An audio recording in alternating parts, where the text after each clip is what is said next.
Good morning, and welcome to CCM Sunrise. My name is Derrick Chavelier, and this morning I'm very privileged to have as my guest Dr. Jeff Barke, who is a family practitioner in the Newport Beach area, who also is very involved in the political arena as well, and we often have great conversations there. But this morning, Dr. Barke has agreed to talk about the area of depression and suicide, and in light of recent suicides of Anthony Bourdain and Kate Spade, and certainly a part of my family, this is important.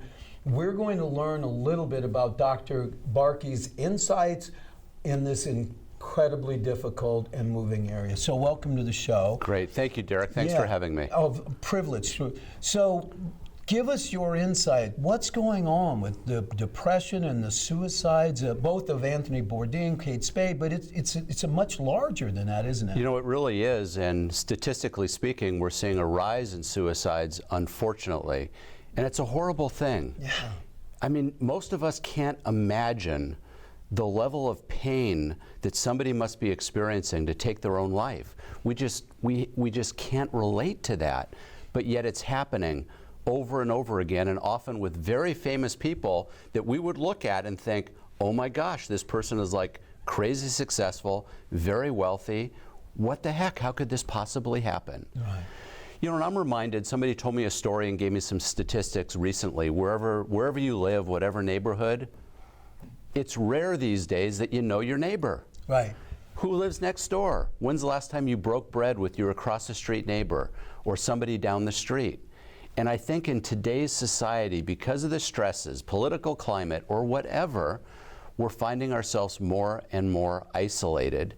And I think that's part of the problem. I think that's right too, so that when you feel depressed, if you don't have connection, you're not sure that if you called your neighbor who you don't know, that they would come. And if you don't have some kind of relationship, and maybe you don't even want to share that with the people closest to you because you don't want to seem weak or incapable of providing for them. Yes. You know, and it's interesting, with each one of these suicides, as you dissect their past, there are always people that knew.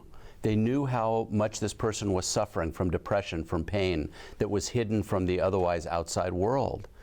And I think we've gotten to a point where we're so fearful of providing insight and interjecting ourselves into somebody's life that we realize is struggling, that we're backing off and that person is struggling in silence.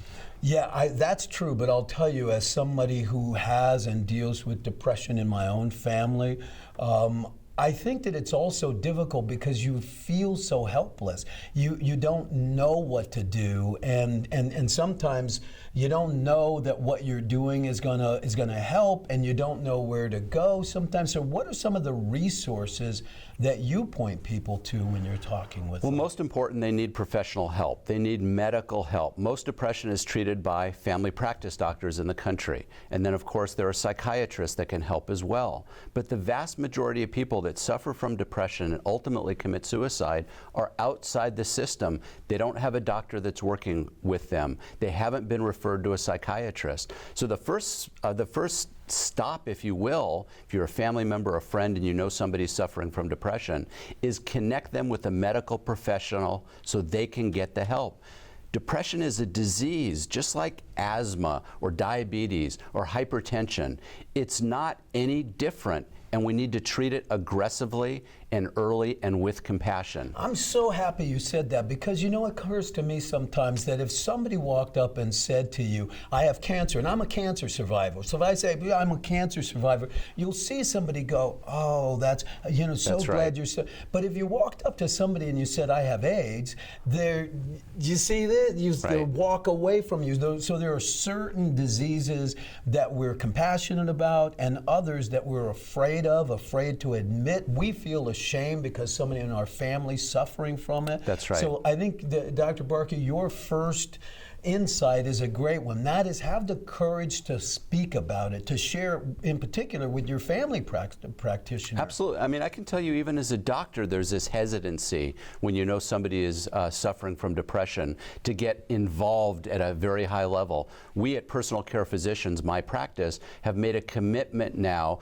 to go that extra mile when we hint that somebody is suffering from depression, to get involved in their life, to get involved in their care, to make sure we let them know it's okay to be depressed. It's not, you don't have leprosy. You have a condition that can be treated successfully and avoid the consequences of that depression. That's fantastic. And you bring up something, and we've talked a little bit about this in the past, is that by providing care that allows you as a physician to make the decisions, and by not having to be overwhelmed by regulations and by different mandates, you're able to provide that care and to see into your patients' families in a way that you couldn't or might not otherwise. Now you're speaking my language. We promise not to go into politics, No, but the overregulation and the overburdensome regulation of physicians and the need for physicians to see more and more and more patients sometimes creates that barrier, because it's time consuming